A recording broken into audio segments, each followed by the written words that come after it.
અમેરિકાના ન્યૂયોર્ક સિટીમાં ભારતીય મૂળના ગુજરાતી ખોજા પરિવારના ઝોરાન મામદાનીએ ઇતિહાસ રચી દીધો છે. ટ્રમ્પના પોલિટિકલ દુશ્મન અને મોદીના ટીકાકાર કહેવાતા ડેમોક્રેટિક ઉમેદવાર ઝોરાન મામદાનીએ મેયરના ઇલેક્શનમાં બહુ જોરદાર મોટી જીત મેળવી છે. મોટી વાત એ છે કે પ્રેસિડેન્ટ ટ્રમ્પની ધમકીઓ અને વિરોધ છતાં ડેમોક્રેટિક સોશિયાલિસ્ટ પાર્ટીના ઉમેદવાર મામદાનીએ ઇલેક્શનમાં પોતાનો દબદબો બતાવી દીધો. જોકે રિપબ્લિકન કેન્ડિડેટ વીક હતા, એટલે એમાં ઝોરાનને સીધી જ લડાઈ ઇન્ડિપેન્ડન્ટ કેન્ડિડેટ એન્ડ્રીઓ સામે હતી. આમાં સૌથી મોટી હાર ડોનાલ્ડ ટ્રમ્પની છે, કેમ કે દેશના પ્રેસિડેન્ટ થઈને ઝોરાનની સામે ભારે પ્રચાર કરતા હતા. તો વોટિંગની પહેલાં એમણે ધમકીઓ પણ આપી હતી કે જો મામદાની જીતશે તો એ ન્યૂયોર્કનું ફંડિંગ રોકી દેશે. જોકે વોટર્સે ડબલ એન્જિન સરકાર જેવી વાતોમાં ના આવ્યા અને ટ્રમ્પની ધમકીઓએ કંઈ જ કામ ના કર્યું. ઝોરાન મામદાની કોણ છે એ જોઈએ તો એમનો જન્મ 91માં યુગાન્ડાના કંપાલા સિટીમાં થયો હતો અને એવા સમયે જ એમનું ફેમિલી પછી સાઉથ આફ્રિકા ગયું ને પછી અમેરિકા ગયું. ત્યાં એમણે આફ્રિકન સ્ટડીઝમાં ડિગ્રી લઈને ન્યૂયોર્કના ક્વીન્સમાં હાઉસિંગ કાઉન્સિલર તરીકે કામ કર્યું. ત્યાં ગરીબ પરિવારોને બેઘર થતાં બચાવવામાં મદદ કરતા, તો પોલિટિક્સમાં એમની શરૂઆત ગ્રાઉન્ડ લેવલથી થઈ એ રીતે. એ લોકલ આંદોલનો અને પ્રોગ્રેસિવ અભિયાનોમાં ભાગ લેતા રહેતા. ઓક્ટોબર 2024માં મામદાનીએ ન્યૂયોર્ક સિટી મેયર પદ માટે પોતાની ઉમેદવારીની જાહેરાત કરી. એમના ફ્રી બસ સર્વિસ, ભાડું, સિટી રન, ગ્રોસરી સ્ટોર્સ અને અમીરો પર વધારે ટેક્સ જેવી પોલિસીઝના વચન આપ્યા.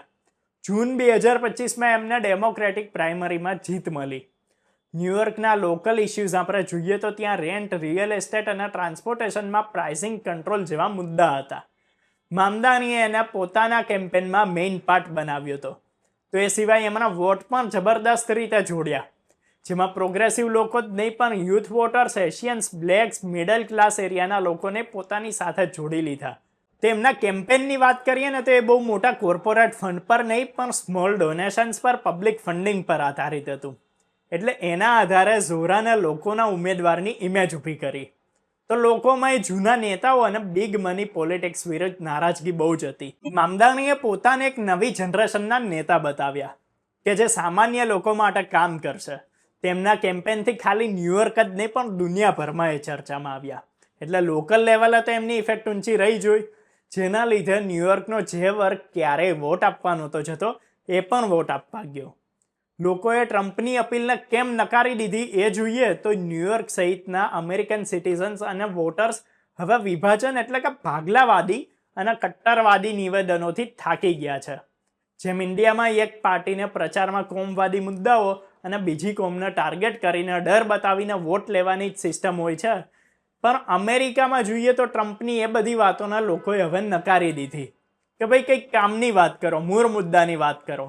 લોકોને એક એવા નેતાની જરૂર હતી કે જેમની વાસ્તવિક સમસ્યાઓ જેમ કે મોંઘવારી, રેન્ટ, જોબ્સ, ટ્રાન્સપોર્ટેશન જેવા મુદ્દાઓ ઉપર ધ્યાન આપે, અને મામદાનીએ એ જ પોઈન્ટ પકડી લીધા.